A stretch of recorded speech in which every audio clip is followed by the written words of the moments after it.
It started with the silence. That kind of thick, watching silence that settles over the woods when something doesn't belong. We were 3 days into our backcountry trip through the northern range, well off the marked trails, deep in an area that hadn't seen much foot traffic since before summer. It was just me, Lucas and Jenna, and we'd been hiking since dawn, crossing a ridge where the pines grew close and the air smelled like rain and crushed needles. By late afternoon, the light had turned gold and the heat had softened, so we decided to look for a flat spot near the creek to set camp. The first thing I noticed was the cut marks. Fresh, clean slices through saplings, maybe chest high. Someone had been through recently, days, maybe even hours before us. We followed them without saying much, half curious, half uneasy. Then came the tracks. Tire treads pressed into the soft earth, way too deep for bikes. We were at least 15 miles from the nearest road. Lucas crouched beside them, tracing the pattern with his finger. ATVs, he said. Multiple. 2, maybe 3.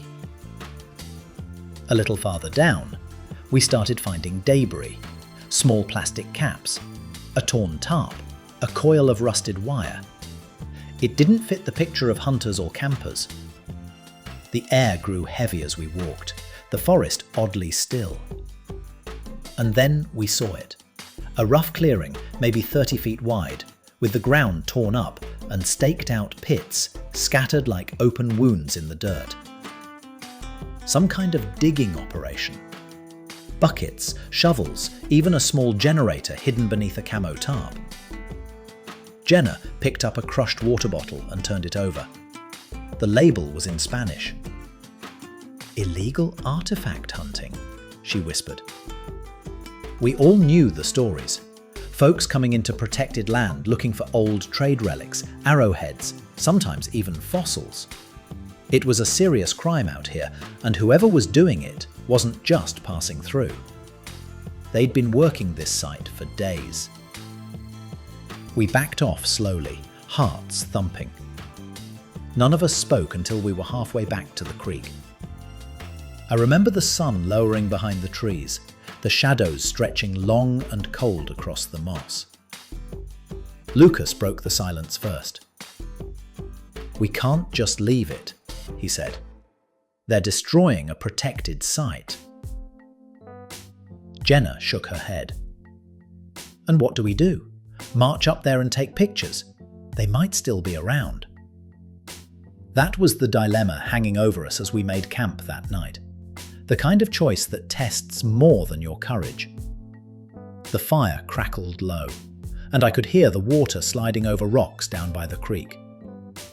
We were deep enough that no cell signal would reach, and even if we hiked out early, it'd be a full day before we could reach the rangers.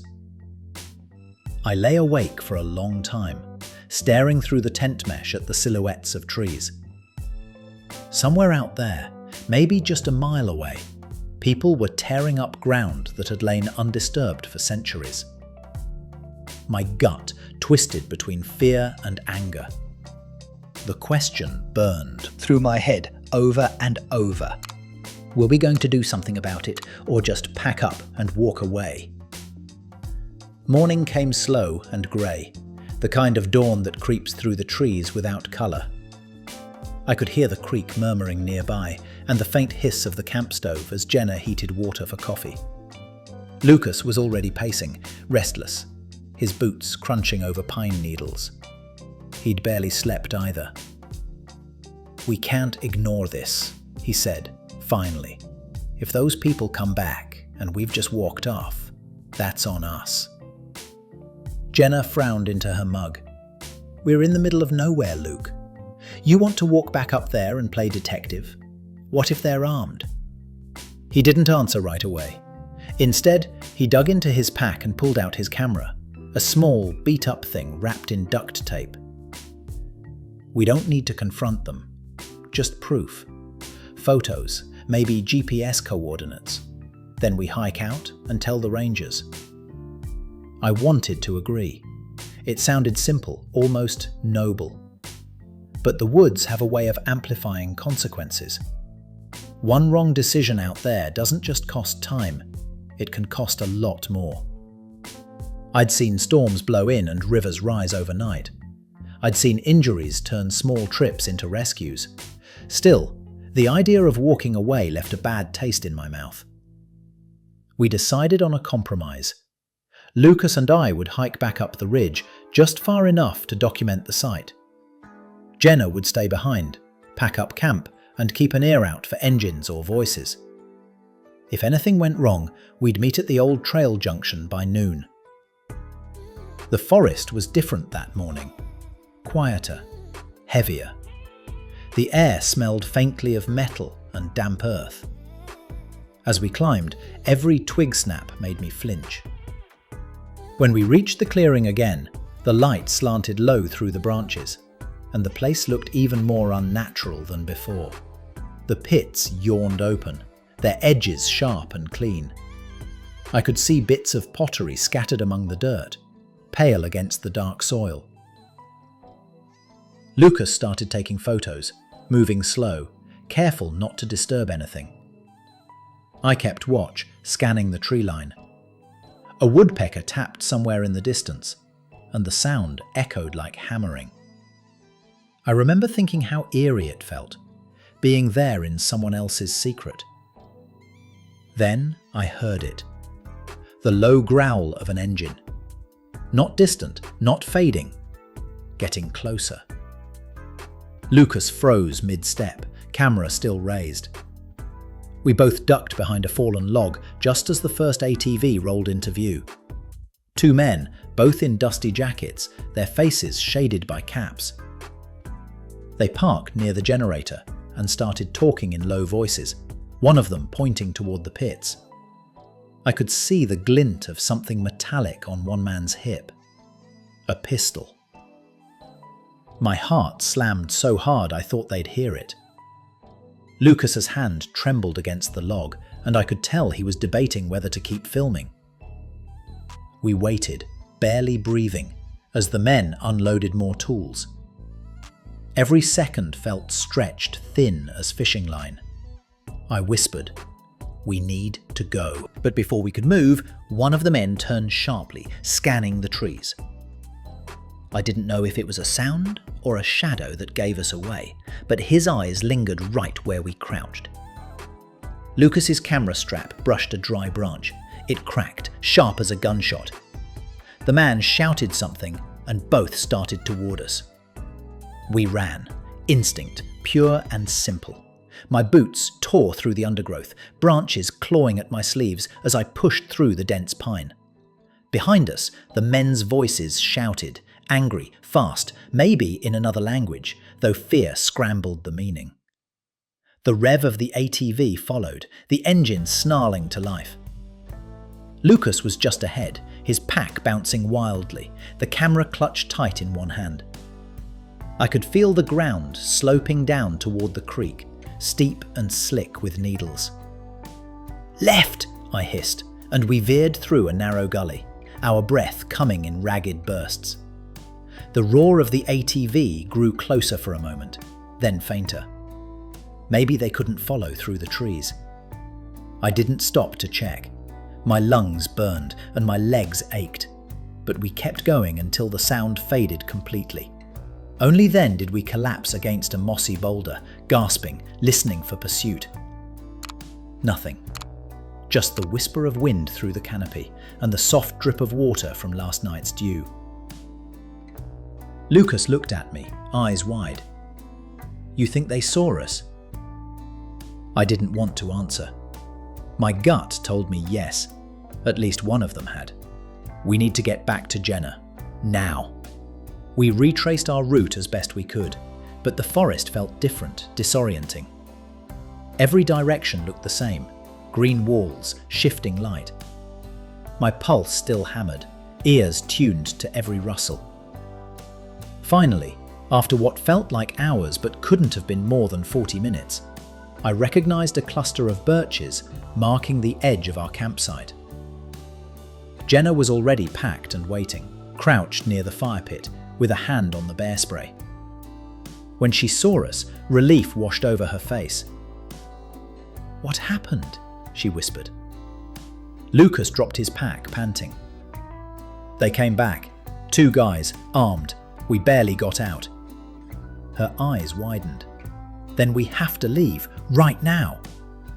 But Lucas shook his head. "I got pictures. Enough to prove what they're doing. We can't just run without taking this to someone." I looked toward the trail leading out. It was 20 miles to the ranger station, most of it rough going. We could make it by nightfall if we pushed hard, but only if nothing slowed us down. If those men realized we had evidence, they might come looking.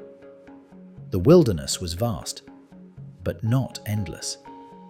Jenna started dismantling the last of the firing, scattering the ashes with her boot. "We leave no trace," she said. "If they come here, they can't tell we were ever around." We moved fast.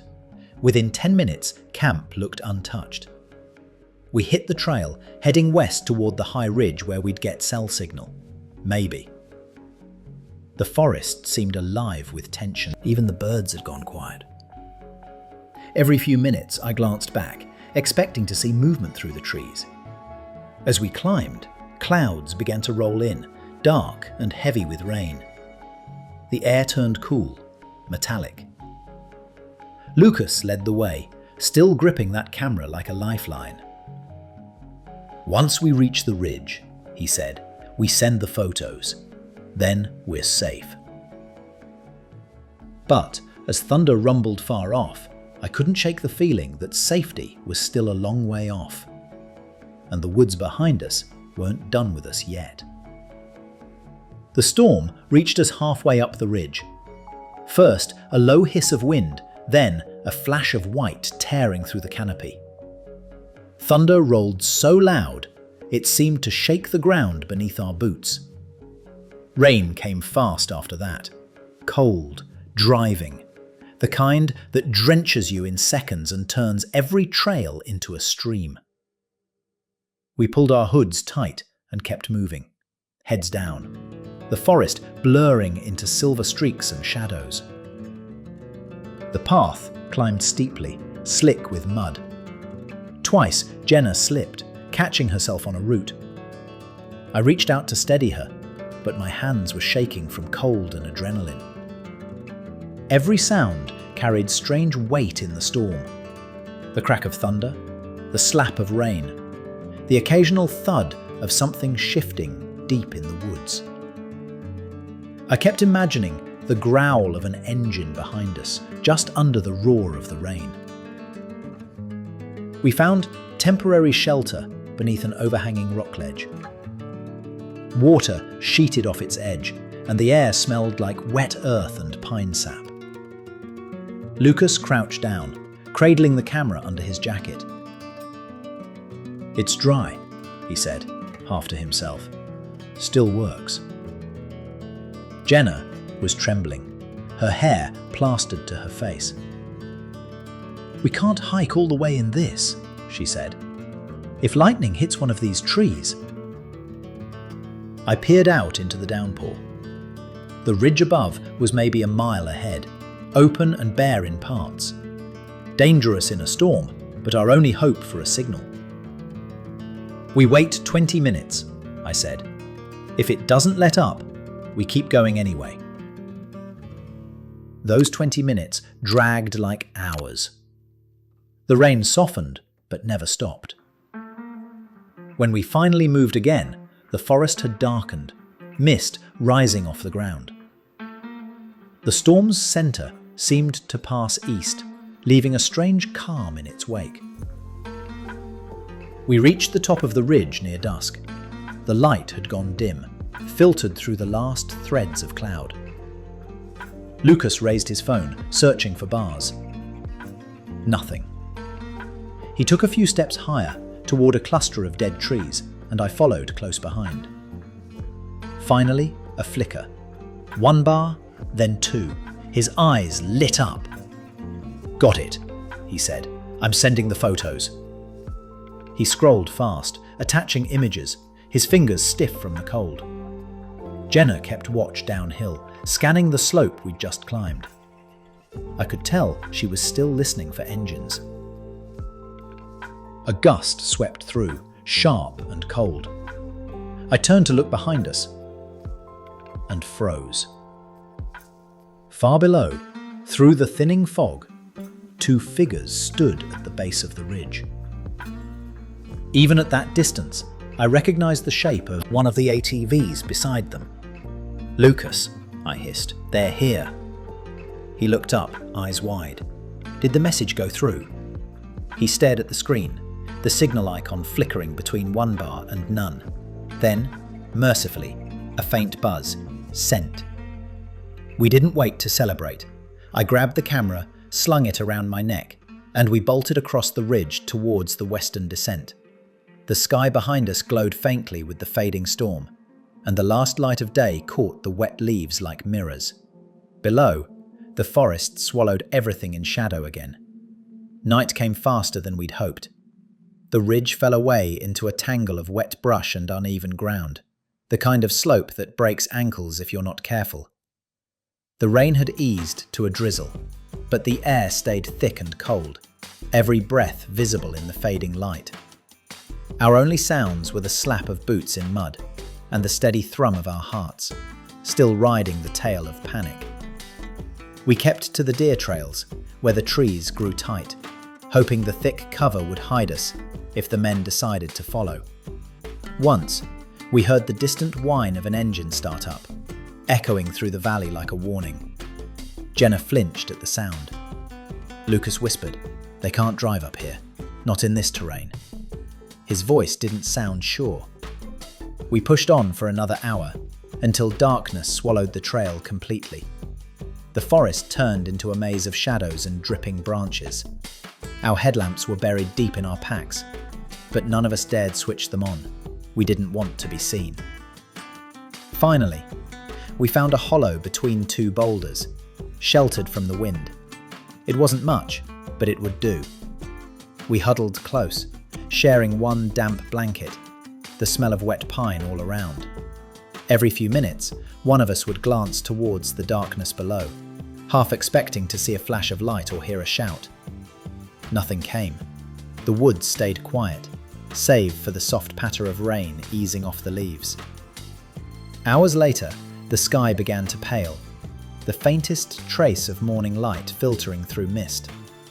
We packed up in silence and started moving again. My body felt like it belonged to someone else, heavy and sore, but the promise of safety drove us onward. By late morning, we reached a trail marker, faded, weather-worn, but real. A maintained path, civilization's edge. Another 2 hours and we reached the ranger station, mud-streaked and exhausted. When we handed over the camera and told our story, the ranger didn't waste a second. He made calls, then loaded up a truck with a pair of wardens and 2 radios. "You did the right thing," he told us. "You might have helped stop something big." As we sat on the station's porch, drinking instant coffee and warming our hands, the fear started to fade, replaced by something quieter, relief, maybe even pride. Lucas grinned weakly. "Guess we won't be taking the easy trips anymore." Jenna laughed, though her eyes were still distant, watching the rain on the gravel. Later, when I think back on that night, the storm, the chase, the fear of being hunted through those woods, it isn't the danger that stays with me.